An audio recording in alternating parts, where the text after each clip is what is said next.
Now, Roma Wines present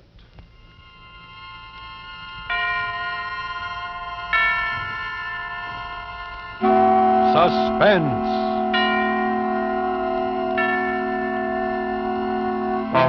Tonight, The Lodger, and our distinguished star appearing as the storyteller and as the lodger, Robert Montgomery. Suspense is presented for your enjoyment by Roma Wines. That's R-O-M-A, Roma Wines. Those excellent California wines that can add so much pleasantness to the way you live. Finding ways to make living more enjoyable is an art in which Miss Elsa Maxwell is an expert. This famous hostess and authority on hospitality gives you a good thought. Entertaining friends is one of life's finest pleasures. And I suggest to you, next time you have friends in to dinner, serve them either ruby red Roma Burgundy, so tartly rich and piquant, or pale golden Roma Sauterne, with its delicate, delicious flavor. If you choose Burgundy, serve it cool. Or if Sauterne, serve it well chilled. Use any glasses you have and serve whichever one you like best with any food. I happen to like Burgundy with the richer meat dishes, Sauterne with fowl, fish, or the like. But you follow your own tastes, and you'll be perfectly correct. The main point is, serving these wonderful Roma wines is a delightful compliment to your friends and a great addition to the enjoyment of meals.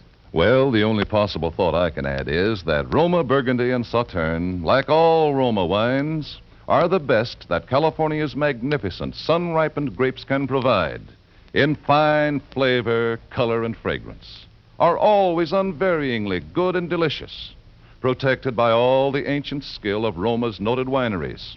Yet all this goodness is yours for only pennies a glass. Listen, more Americans enjoy Roma than any other wines. Roma, R-O-M-A, Roma wines. Yes, right now a glassful would be very pleasant, as Roma wines bring you Suspense. This is the Man in Black, with a few words concerning London in the year 1888. A London terrorized by the fifth in a succession of recent murders. Murders of young, attractive women. The unknown killer at large and little else absorbed the horrified imagination of the great city, of all those in fine quarters and all those in small, grimy houses. As, for example, Ellen Bunting.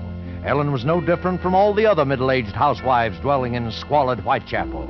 She knew all the known facts of the case. As that artful storyteller, Mr. Robert Montgomery, will tell you, Ellen knew it was quite proper to refer to this wielder of the knife as the Avenger.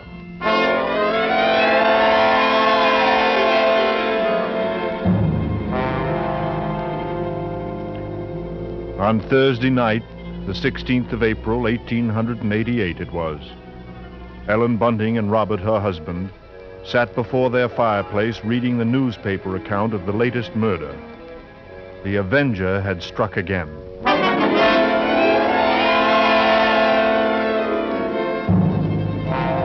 As Ellen expressed it, he might be anybody. He might be the fellow you pass on the street. The fellow standing next to you. The man you bump into. Oh, it's a terrible thought. Yes, if only the police had something to go on. But it looks like the Avenger's just too quick for them. Look, it says here that this girl he got last night was like all the others. Pretty, blonde, and, let's see, described by her friends as a very light-hearted girl. Oh, what a pity. Did you ever stop to think who fits that to a T? In fact, fits all those girls? Why? My own Daisy. Yes. Well, maybe it's a good thing she's with her aunt instead of here. London ain't a safe place for any girl right now. Just the same, I can't help thinking how fine it'll be to have her back. Now, Bunting, you know that Daisy seems just as much my own daughter as she is yours. But I'm telling you, there's no sense even thinking about having her back right now. We just can't afford it. I know that, Ellen, only, well, Maybe we could manage it some way and... How? Haven't I scrimped myself half crazy trying to keep us going? But you don't care about that, do you? Oh, no, your Daisy's more important to you than I am. No, And Ellie, we that haven't don't had a sound like lodger you. for months. Nobody even comes to look at the room anymore, and... Oh, I'm sorry, Robbie. I didn't mean to take on so. Oh, no, Ellen, it's all right. Well, don't you go worrying another second, old girl. First thing you know, you won't be pretty no more. Why, you'll have your face all wrinkled. Now, and... see here, Bunting. Oh, come on now. Let's see you smile. Come on, just one. Oh, leave me alone. I won't have... Oh, get on with you. Now, who do you suppose that could be? Awful late for visitors. Bunting. Do you think it could be somebody looking for rooms? Why, it might be. You want me to go to the door? No, I'll go. You just stay in here. And I'll be sure to get a good look at who it is before you let him in, dear. I'm coming. Oh, I do hope that it's...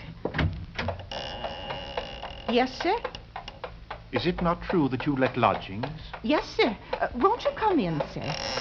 Thank you. Could I take your cape, sir? There's no need. Now, I am just looking for a quiet room. It must be quiet. Oh, we have that, sir. Above all, our house is quiet. Your bag, sir. May I take it? No. I'll hold it. If you'll be so good as to show me the room, please. Oh, yes. Yes, sir. It's right up these stairs, sir. This way. Thank you. You see, sir, there's just my husband and me here, and we're ever so quiet, and I'm sure you'll find this room to your liking, sir.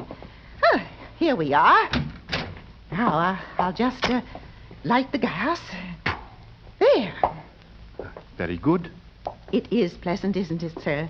And there's not many rooms with such pretty pictures, are there now? We have had them in the family for years, sir, and we're... Pictures interest me very little. You see, what really impresses me about the room is the very simplicity of it. The bareness. Yes, sir. It's not at all crowded, is it? It will be quite suitable, Mrs. Bunting, sir. Mrs. Bunting. You see, I do a great deal of reading in my book here. The Holy Bible. Yes, sir. And please, sir, let me help you with your luggage. No. Don't touch it. But I only wish... You only wish to help, of course. You must forgive me, Mrs. Bunting. It's just that I'm so very weary. Of course, sir. He bringeth them to their desired haven. Beautiful words, Mrs. Bunting. Indeed they are, sir. And now at last, I have found my haven of rest. Yes, sir. Then you'll be taking the room? Yes. I shall pay you 30 shillings a week. This is satisfactory? 30... Why, yes, sir. Yes, sir, that will be quite all right. Good. My name is Sleuth, Mrs. Bunting. Mr. Sleuth. Sleuth. Think of a hound, Mrs. Bunting, and you'll never forget my name. 23, 4, 30. 30 shillings. Thank you, sir. And would you be wishing anything now? Supper, tea? Nothing, thank you. Good night, sir. Good night, Mrs. Bunting. You have... Stop it! Oh, yes, sir. What did I do? That song you were humming. That music. But Music, Mrs. Bunting, save that expressing the majesty of God, is an accompaniment for irreverent gaiety and an instrument of sin. Yes, sir. And you assured me your dwelling was quiet. But it is, sir.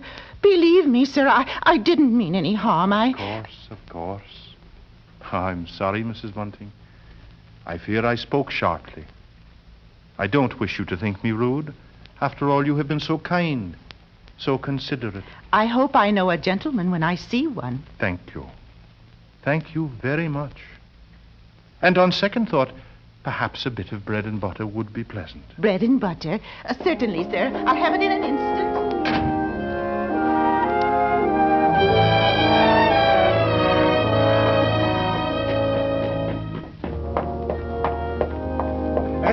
Ellen, did he take the room? Come into the kitchen where he won't hear us.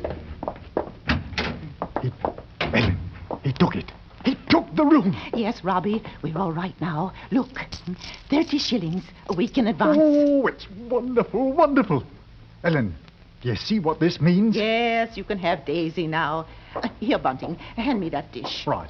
Do you know something, old girl? We're not going to worry too much about Daisy being in danger of that Avenger fellow. Whatever do you mean, Robbie? Well, she's not one for dancing, you know, or any kind of like entertainment. What's that to do with it, please? Something I read here in the paper while you was with the gentleman. They found out that every one of the Avengers' victims had just come from a dancing party or a music hall. What a peculiar chap. Now hurry, Bunting, please. Two thoughts only governed Ellen's mind. The lodger's light supper and her own good fortune at having such a lodger. She started up the staircase to his room. Oh.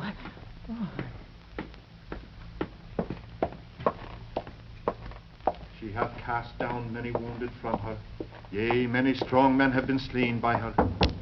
Come in, and to know the wickedness of folly. Why, mister, Yes, what is it? those pictures, those pretty girls. You've turned all their faces to the wall.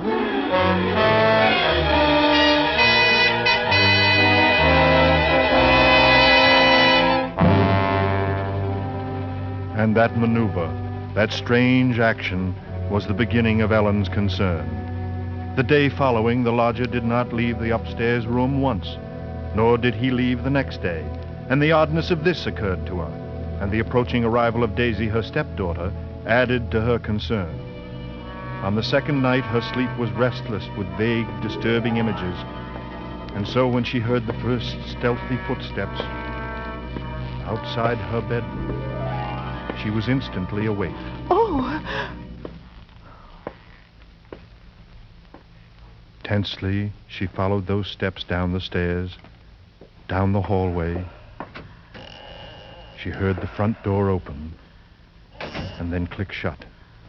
Utter stillness fell upon the house, and outside the streets were so silent she could hear distinctly the clock from a church tower a mile away toll the hour.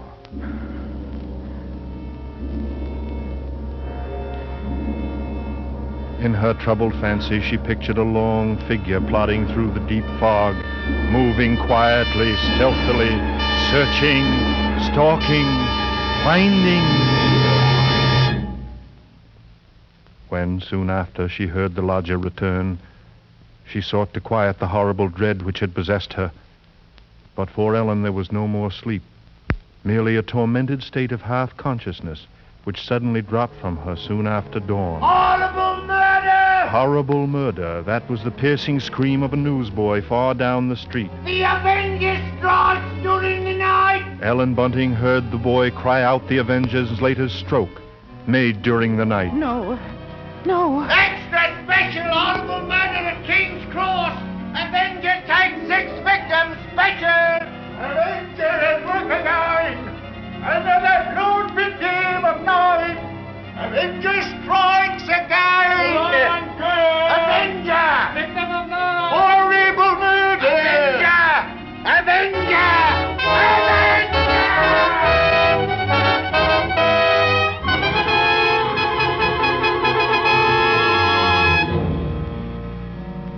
Ellen's first glimpse that morning of the gray-faced lodger brought the sleepless night's terror full to the surface.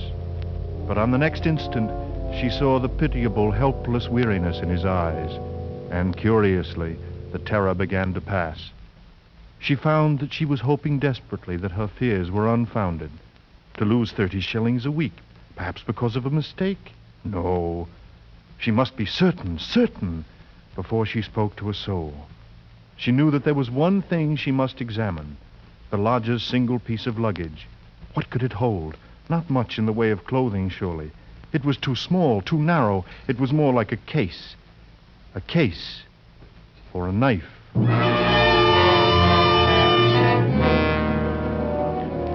It was almost noon before Ellen found her opportunity to search the lodger's room. Soon after Bunting left to meet Daisy, Ellen watched the tall, thin figure in the black Inverness cape disappear down the street. And then she rushed upstairs and into the room. Quickly, she moved to the closet. It was no different than it had always been, utterly empty. She went then to the chest of drawers against the wall. She opened the top drawer and found nothing inside but a frayed shirt, 2 handkerchiefs. The next drawer, underclothes, socks. The next, empty. There remained, then, only one possible place for the small, narrow bag. The bottom drawer. And it was locked. Tugging at the drawer, she heard suddenly the opening of the front door downstairs. Panic-stricken, she rushed out of the room and down the hall to the head of the stairs. You're upstairs, Ellen? Oh, look, Ellen! Daisy's here! Oh, it's so good to see you, and... Whatever's the matter? Yes, you've gone quite white. Oh, well, I'm all right. I wasn't expecting you so soon. Oh, you don't know how fine it is to be back again, Mother Ellen. The country's all right in its way, but there's nothing like London now, is there? No, there isn't. Well, as long as that Avenger's about, I can see we're going to have to do something to keep this young lady indoors, London or no London. Don't you worry. Mother Ellen will see to that. Well, Daisy, I might as well get you settled. Oh, you see, Father, what I tell you. She'll have a dust cloth in my hand before I got time to take my coat off.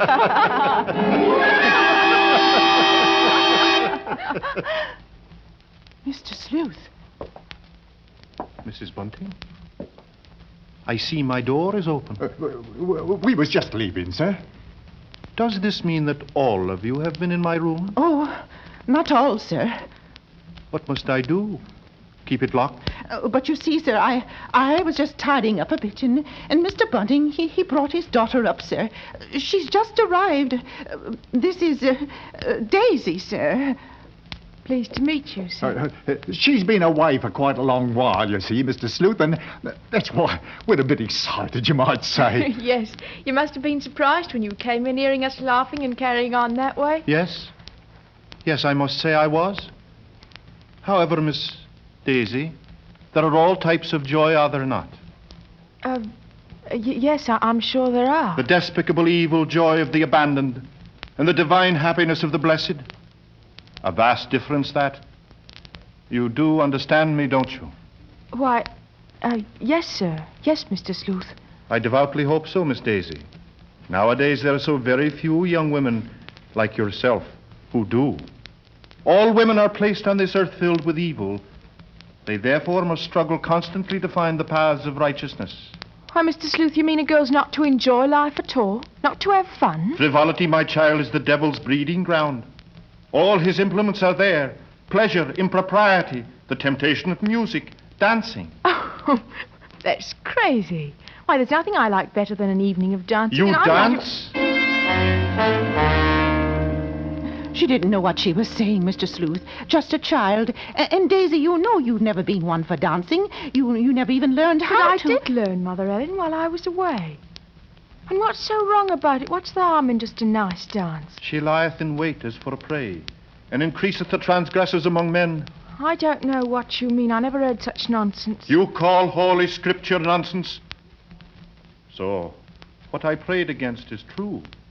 You are beyond salvation. That's not so. I'm a good girl, and I won't have you saying that. Daisy, go into the front room. It's quite all right, Mrs. Bunting. I must be going upstairs anyway. I'm used to being misunderstood, you know. People never realize that my efforts are simply for the greater good of humanity. Of course, sir. And that the power on high will direct my hand toward the expulsion of all evil. Beautiful words. Beautiful words.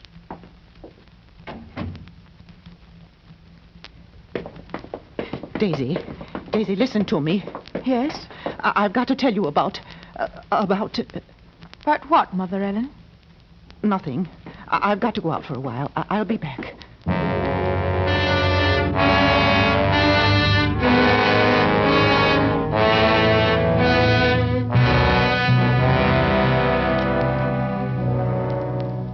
At that moment, Ellen had been determined to pour out her terrible suspicions. But she paused on the very brink. After all, they were still only suspicions. A sudden inspiration had come to her. That very day, a coroner's inquest was being held into the last Avenger murder. She would go there now, this very instant, and perhaps she would hear evidence to disprove all her fears about the lodger. She must give him this last chance. If that chance should fail, then she would tell Bunting or the police. So with the knowledge that Bunting was left in the house to look after Daisy, she boarded the underground train bound for the coroner's court.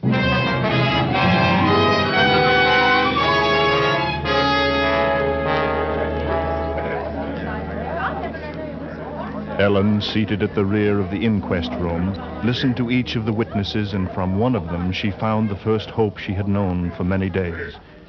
This witness claimed to have seen the Avenger from her window, and the man she described in no way resembled Ellen's lodger. But in another moment, Ellen's hope was swept away. It was pointed out that the fog had been so heavy that night that the witness could not possibly have seen the murderer from her window. The next witness was a Mr. Cannot. This elderly gentleman was certain that he had not only seen but talked with the Avenger. It was in Regent's Park, he testified. Only a few moments before the murder, Mr. Coroner, when I saw him. He was quite a tall man, very gaunt-looking, and carrying a handbag. A handbag, you say? Yes, a small, narrow one. Just such a bag, I might add, as might contain a knife. A knife? He had rather an hesitating voice, an educated man, I should judge, but quite mad. What do you mean by that? Well, as he emerged from the fog, he was talking aloud to himself. And believe me, sir, he was reciting scriptures from the Bible. Scriptures from the Bible. Horrified, Ellen rose from her seat, only half hearing the confusion about her. Are you asking us to believe that? I would say, Mr. Cannot, that the man we're looking for would be, least of all, a religious man. That's where you're in error, Mr. Coroner. The religious note is the very key to the case. Very interesting. That will be all, Mr. Cannot. Just a moment, sir. Don't you understand? The man you're after must be a religious maniac. That's the only explanation possible. You will please step down. The court was dismissing the very truth. Ellen knew that now. She could no longer keep silent. Her hand shot forth and she screamed. I want to say I know.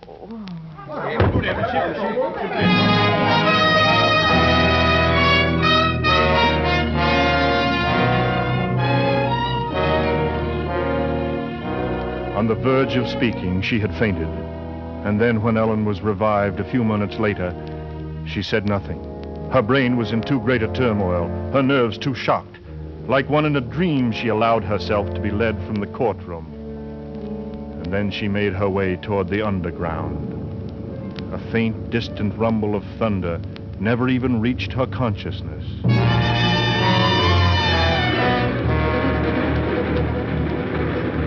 And she was barely aware of the grind of the wheels as her train pulled away from the station.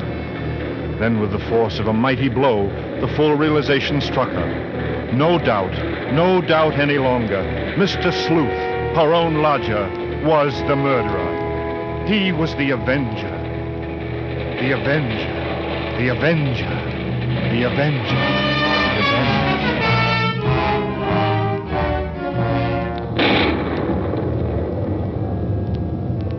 On the street again, Ellen knew she must go at once to her neighborhood police and there pour out her terrible knowledge.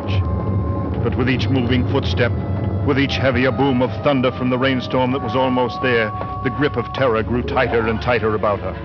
She moved faster, faster. If only she were in time. The first light drops of rain sprinkled her brow as she came within 2 streets of home. Then she was 1 street away. Then she saw Bunting. Sharply, like the thrust of a knife, the one fact pierced her mind. Daisy was now alone with the lodger. Bunting! Bunting! Why, Ellen, what is it?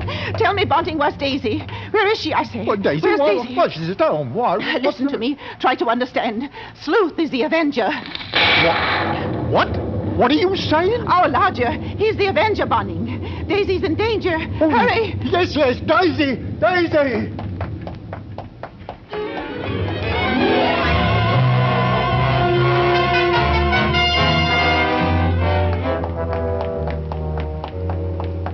Here we are, Bunting.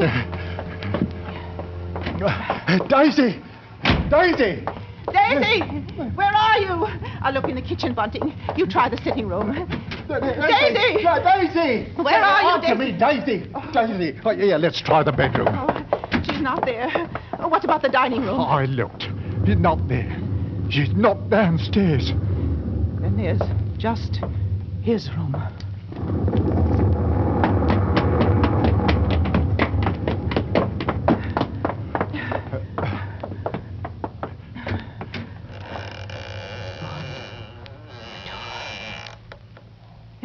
Oh!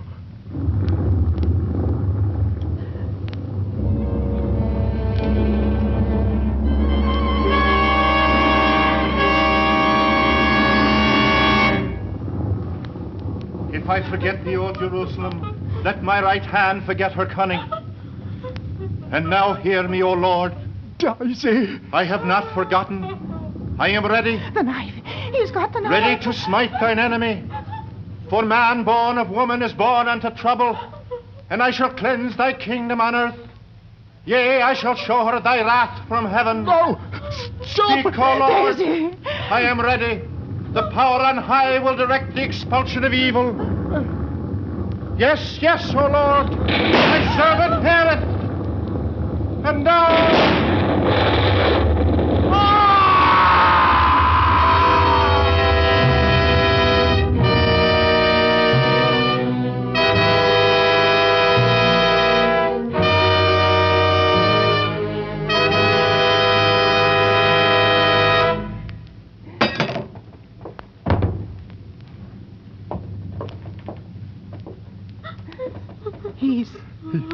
He's dead. Daisy! Come to me, Daisy! Oh, thank heaven. Yes, thank heaven. Vengeance is mine, saith the Lord. And his word burned like a pillar of fire.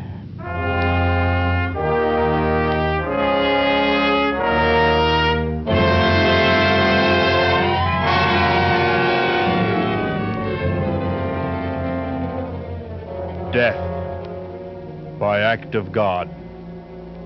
Thus the final entry in Scotland Yard's record of the famous Avenger case. Yet, curiously enough, there were those at the Yard who were never quite sure, never entirely convinced that Mr. Sleuth was indeed the Avenger, any more than Mrs. Belloc Lowndes, who novelized the case, was convinced. There are those who will tell you that the real Avenger, a tall man clad in black, a man almost exactly like Mr. Sleuth, left England and came to America to live in a town near yours. He would be quite old now, but it may be true. Yes, perhaps, as it is written in Holy Scripture, he did fly upon the wings of the wind to walk as a stranger in many lands. Hast thou found me, O mine enemy? Beautiful words, those. Beautiful words. Don't you think?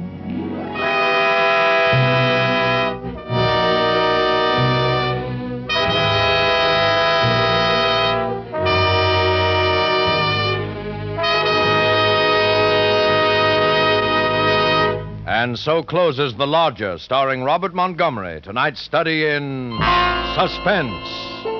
Suspense is produced, edited, and directed by William Spear.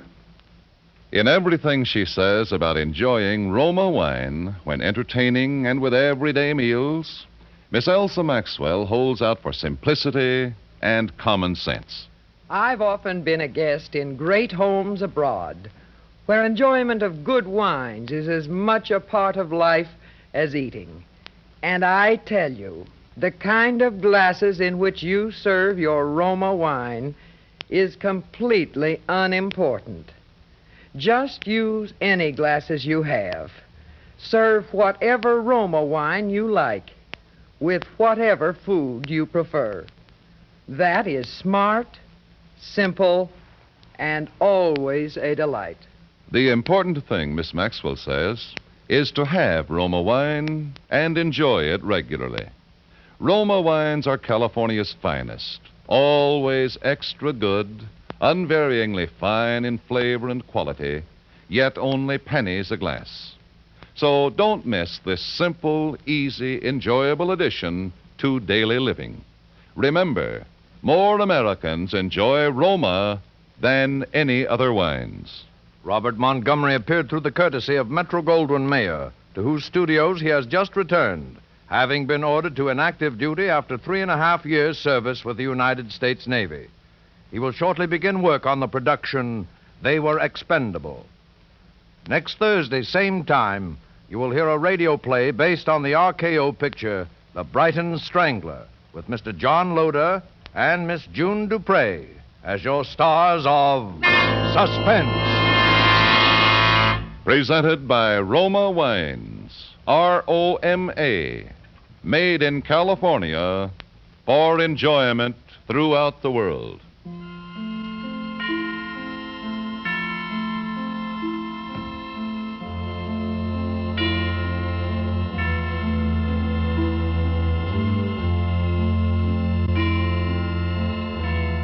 This is CBS, the Columbia Broadcasting System.